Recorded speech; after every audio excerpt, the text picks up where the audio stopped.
How's everyone feeling? Yeah? Really chipper. Okay, well, good morning, everyone. I'm here with Nathan and Amy. I'll let you introduce yourselves in a minute. My name's Jess. We're talking about labels, what they do, demystifying, how they work, what they offer, how artists can tell if it's the right thing for them. So maybe a quick show of hands. Who is self-released here? Who's self-releasing? Anyone here working with a label? Great. Anyone here have worked with a label in the past? Nice.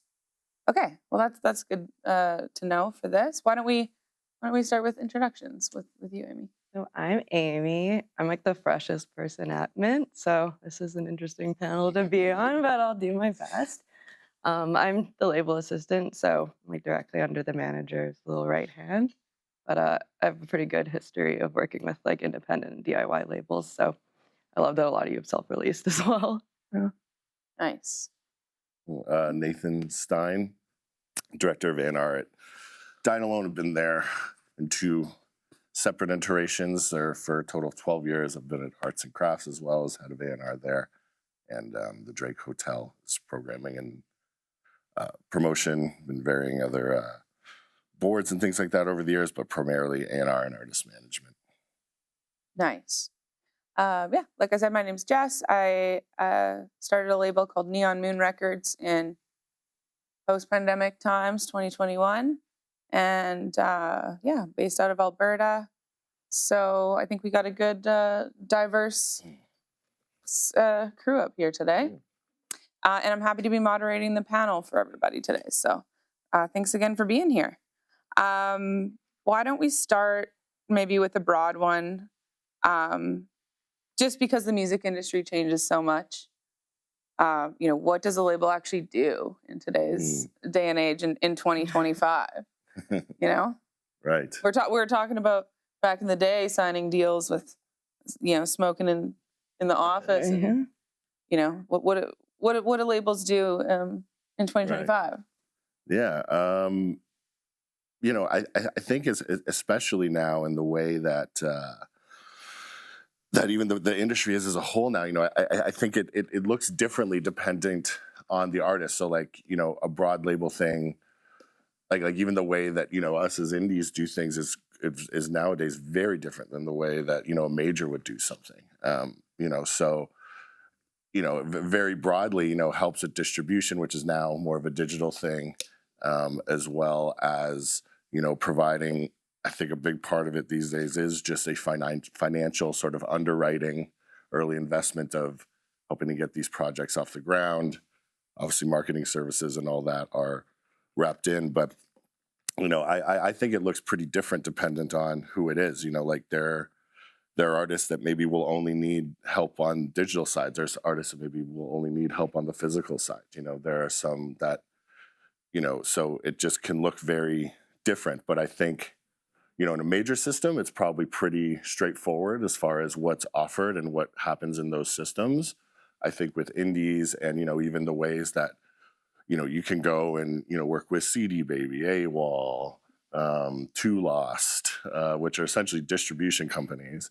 But they can also have label services with them as well, right? So yeah, good point. I think what it looks like is a lot different. So I would say it's hard to really say for sure outside of sort of those very broad, marketing spends and things like this. But I think it can look different for a lot of things dependent on the artists. And what do you think in terms of spends? Like, people say, you're not getting the same advance as you used to get back in the day. And maybe that's a little bit of the Canadian system too, where grants maybe play a little bit of part in that too. Yeah, I mean, again, it's the. I guess we try to manage expenses like anybody. Again, we're for us specifically, and I know you guys as well. We're an independent company. We're not owned by a bunch of different corporations or a bunch of different investors or anything. Like it's one person, and so we do. It is sort of a mom and pop shop that way, where every dollar for us is meaningful. We can't just throw things around. So I guess the budgets have maybe changed a bit. I don't know if it's been a huge difference, but Yeah. But maybe you're right. It is a little bit of the return in a streaming world. It's like, if you think about labels taking a cut of yeah, well, I of mean, a that lot part. less comes from streams, as I'm sure we all we Yeah. can all appreciate, right? Totally. What do you think? What do you think artists think labels maybe assume they do and they actually don't? Or what do you think's like a I mean, I think a lot of artists think we do everything.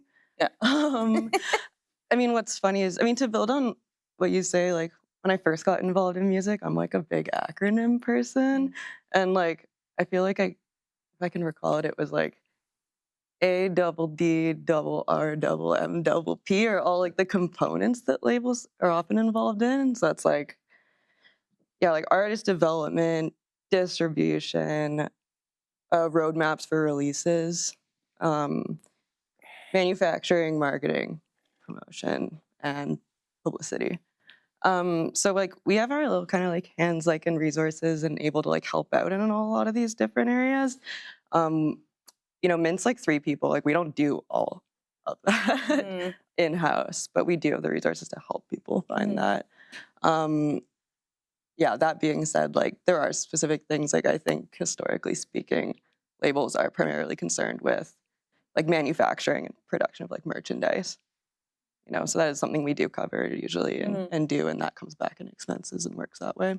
Yeah, and that's a good point too. Like that's kind of where the money is for artists, right? Like we're trying to find a good return on investment a lot of the time. Well, and exposure, too. It's like that's sitting on people's tables, like on their turntables, like that's great for artists to have like be represented in homes,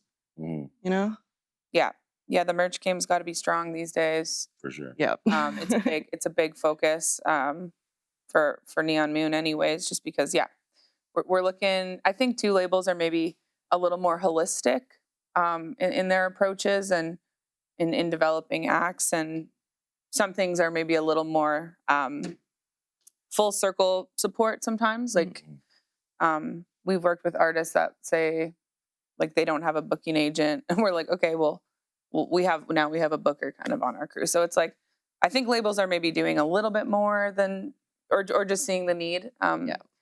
Like especially for us being a label out west, I think there's just a little bit more need for industry support. Yeah. So that's a good point. Why don't we talk a little bit about just like courting an artist, or like chatting with them and signing them and the process that goes into that. I feel like that's like your that's your spot. Yeah. Sure. Yeah. Well. So it, like just sort of how that looks normally. Yeah. Like even the last artist that you signed, and maybe walk us through it a bit. Yeah. Well. I guess the most recent I know, like as we were talking about, is a band from Vancouver called Computer. For me, a lot of the courtship stuff, and I'm sure it seems everybody there's a lot of different ways it looks, right? Like sometimes, it's something I've been able to stumble across, online. Sometimes seeing at a show. I mean, with these guys, I think it's I find a lot come from sort of fun kind of serendipitous story that involved a lot of people where, we were looking to, we had an artist who's also from Vancouver called Ecstasy. It's like EKKSTACY. And he was nominated for a Juno this year for Breakthrough Artist of the Year. And we were trying to put a show together for Juno Fest, because there's all kinds of like shows that go around, when the festival's in town. And we didn't end up doing a show with him. It was Yukon Blonde stuff. But as we were trying to put this show together and working with Creative BC or Music BC on getting it together, Lindsay there had sent me a bunch of different bands that she liked. She's like, oh, like here's like a whole bunch that should probably be good for as an opener. And one of them was Computer. And I had listened to it and I was like, this is great. I really, really like this band. Again, as a small company, for me as a director of A&R, I don't normally just sort of like push something through. We're like, hey, everyone, like this is going to be it, and we're going to do it. And it's like certainly come with some enthusiasm and stuff, of course. But for us as a small company, it's very important for me that, everyone sort of shares in this and understands and wants to work with them. I'm sure it's the same for all of us. Yeah, you want everyone to be on board. Exactly, because again, it. because it's small teams too, right? Like it's not like a Universal or something where there's 100 people and it's a very corporate thing and everybody kind of has their lane and sort of does it, which is great in its own way. So yeah, it was just, and it was a lot of we have a great crew of people, funny enough, that work in our warehousing and shipping and all this. It's a great group of men and women, and they're all sort of young and, jamming after work all the time. And I just think they're such a great crew, and they come around and be like, Nate, man, they're like, computer, so cool, man. They're like, this is so good. And so that was reassuring for me. And I'm like, okay, well, it's like everybody feels really good about this.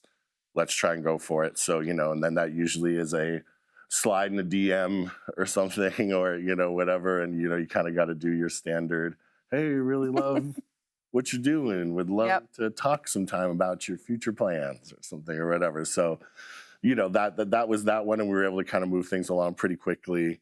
There's been others where it's been agents or, friends in the industry that have suggested something, other artists that we work with. And again, sometimes it's, myself kind of seeing something. We'd signed an artist once where I had seen a photographer that I know posting about it. And I was just like, wow, this looks interesting. There's another, one of the first big bands I ever signed was Kells, and that was this guy Sean, who runs a venue in Toronto called the Dakota Tavern. It's not there anymore. But we were putting a show together for another band, and him and I kind of hit it off, and he's like, I've had these guys playing around here a lot. And he had a stack of CDs. This is 2008. They had a stack of CDs like this, and he gave me a CD. And, and that's how that started. So it can be so many different ways. Do you think it's more you're going out in your A&R and like and finding them, or is it more like how many versus artists pitching to you and you're like, yeah, okay? I mean, it's both. We do get a lot of pitches. I do try to listen truly to everything. I know I've been sent, I'm having a hard time remembering right now. I feel like at Arts and Crafts I've had a couple of those. But yeah, I'd say it's both. Because like one of the things for us, even with signing something, is, an artist who's really going out there and trying to do it, So the idea of someone coming, and really like knowing who we are and being like, hey, like I have a vision. I think your label's great. I really want to work with you guys. I love what you did with this person on the roster or anything like this. Like that's meaningful. It's so we try to do everything. But yeah, I'd say it can come a number of different. I could say 100 different ways that we have found and been able to, fortunate enough to work with artists. So it's hard to call one specific. Yeah. What do you like most about your new relatively new role at Mint? It's kind of like being in school again right now. I'm getting a lot of tutorials. Nice. I got a good distro lowdown last week. I think like in general at Mint, it was like really important for me to feel good about, being a part of like a marginalized community. And there's not a lot of people of color and a lot of women of color in like up there in record labels and like actively on the scene. And actually everyone at Mint is Asian, and that's really cool to me right now. It hasn't always been that way, but right now it is. And I think that just makes it like a really special experience to be like learning from these people that I've looked up to for a really long time. I do like our A&R is kind of like what you said, it's super organic. I mean, I love going and checking out new bands. I like listening to the demos. Yeah, you're right. Like it's nice when you can see the band live too. Oh yeah, it's a big part of it. Sure. So a little bit of both. So in your role, are you working a lot with artists directly? I'm just starting to get brought into like pretty much like all the meetings, and then I would have some that were more relevant and it was on a release by release basis, or like my relationship with them that was pre-existing before. So yeah, now I am going to be brought into kind of everything, but yeah, I'm still learning the ropes and that, which is an experience unto itself. Sweet. Yeah. I'm kind of interested in this, but what do you do when you sign an act and maybe things don't go as planned? Right. Like which left turn? Yeah, well, yeah, I Yeah. guess it depends on with the spectrum of not I know. having a plan, Wait. how hard are we talking? You know, there's I mean, because you know, there's you know, we've experienced some things where you know it's come along, and you know, there's you know, we've seen sometimes you know where it's you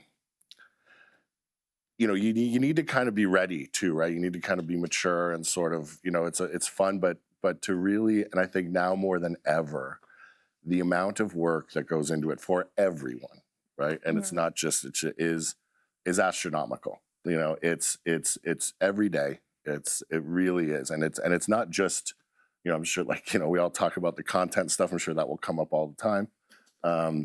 You know that's one piece, but you know it's sometimes the pressure and the amount of workload and you know and it's so tough in the beginning, right? Like there is no money. Mhm. There is it's you It's a know you're long working game. 3-4 jobs, you're doing all these different things, and then it's like oh yeah, and on top of that make sure you're doing your music thing every single day in order to make sure Yeah. while you're you know working whatever else things work so that you can pay rent and have you know whatever. So it's sometimes that I you know even when we come in and I think that you know it can be you know the label could look like okay like here's a silver bullet, now I've made it, and it's like it is just getting Yeah. and it is and if now it's going to be even more workload Yeah. and even more to go. So you know I've seen sometimes where that has overwhelmed ours, which is completely understandable, and you know we try to work with that to help, but for some it's a lot. Like you know we think of like I remember back in the day, you know, starting out with like Alexis on Fire and stuff like that. Like those guys had 300 shows a year, Mhm. like crazy. You know, like just like you know, then it's like they'd be home for 2 days, video shoot. Now it's a privilege to be able to get there to do that, right? Like to be able to have the demand to be able to, you know, go out and doing it all the time. But it's what it takes, and it will be thankless, and there will be nothing. So you know, when I think of when it's gone wrong, you know, we've you know, we haven't had a ton where there's been a lot of like really dramatic things or anything that's happened. You know, like sometimes it just doesn't work and everybody just kind of feels like the juice maybe ain't worth the squeeze, Yeah. both on the artist side and the label side, where it's like, you know, it's just too hard. You know, it's just too hard. And you know, I guess that's just kind of how it goes. But it's, you know, and now like what, we're talking 100,000 songs uploaded every day or something like Mhm. this. Like what? Like whatever, Yeah. How do you cut? you know, so like, you know, and you can control what you can control, which is doing stuff all the time and, you know, trying to do that. But sorry, I know that was kind of all around answer. But yeah, Yeah. I'd be hard pressed to say like, this is what went wrong with this band. And, you know, it's hard to kind of Mhm. say. Yeah, I think that's a good point where artists sometimes, I don't know, I guess it's good to clarify that once you have a team, it's a Mhm. capacity building. It's not a, Mhm. you know, oh, put your feet up, this will be all Yeah. covered, you know, less on my plate. It's really capacity building and working together. Mhm. So, you know, I think there's also, you know, label has their job, artist has their job, Mhm. and they got to do it. So, Yeah. you know, and there is a lot on the artist, especially today in the online, you know, expectation. Like if you don't like social media, it's like it's you know it's tough Mhm. because it is a major part of the game. So, Mhm. For sure. um, what do you think are some of the biggest challenges that labels are facing um, today? Oh, I mean, like funding gets Mhm. kind of, we're all sitting there on the edge of our seat when the budget came out, and like the group chats going like, It was what's just gonna last week. happen? Yeah, Yeah, you know, totally. like I think that's a big one just because it's constantly changing. And like, you know, same time we'd like to be able to offer our artists from one year, you know, similar offers to the next. I think like that upkeep, that's huge.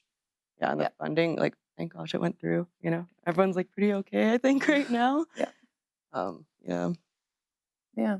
No. Anything to add to that? Um, yeah. I guess you know the funding's always an issue as far as like challenges and stuff. I mean, yeah. I mean, it's a lot. I do think it is. and it's a very broad thing, but it is cutting through, and sort of a lot of Mhm. those mechanisms and things that have sort of changed so much, have made for, a lot of challenges. So yeah, like, and it's also just, you don't only compete with music, right? Mhm. Like, Yeah. it's, like, what was it? I was watching something the other day where someone explained, even for like film and television, how it's that they have to write for secondary viewing, so they can't make things too Oh complicated, yeah, because you're that's watching on your phone the wild. whole time too. So if it's a really, really Secondary yeah, viewing, yeah, the it's dual like, screen yeah. So it's just, so shift. it's like, are you listening? You're listening to music at the same time you're doing something else. It's like, That's what this is for. yeah, Yeah. yeah, Yeah. So Wild. yeah, it's, there's so many. And understanding too, like labels, we're competing globally. Mm. We're Well, yeah, you want to talk Canada compared to that's a whole other. how do we compete globally with being in Canada, right? Mm. It's always a thought. And like you said, 100,000 songs are released on DSP every day. So how do you stand out? Mhm. Like I think the biggest thing, or one of the biggest things that we go through with our artists is like explaining that and being like, like this first pitch to, whomever, DSP has to be handed over on a silver platter because we're competing against For sure. every other label out And there. you can So do everything right. Mhm. Do everything completely right. And it's, it's yeah, right. yeah. But having, I think just having that solid pitch, ideally having, you 100%. got to have the whole project ready. You got to have, not just here's the single. We'll get the rest of the artwork. We'll get the other, like having all the assets right off the hop so they can see, okay, this looks like a cool project to get on board. Off the hop is you got to, because we're competing globally. We're competing with whoever. So yeah. I kind of want to ask a couple questions of the audience just to make